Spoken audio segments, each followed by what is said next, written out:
Even yung mga dumi, mansya, libag at baktol ng ating mga damit, garantisado po naman na linis ang ating washing machine. And bukod po sa kanyang strong motor, tayo din po ay may pa-antibacteria or meron tayo dyang pa-blue light sterilization. Nakakapag-eliminate po ng germs ng bacteria even without using of hot water. Nakakapag-eliminate din po ng odor. Nakakatulong makapagtanggal ng mababahong amoy ng ating labahin.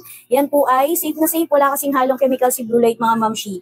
Natural na pamamaraan ng paglilinis yung kanyang ginagawa. Bali pinapanatiling malinis at ligtas ang ating mga damit laban sa mga bakterya and mikrobyo.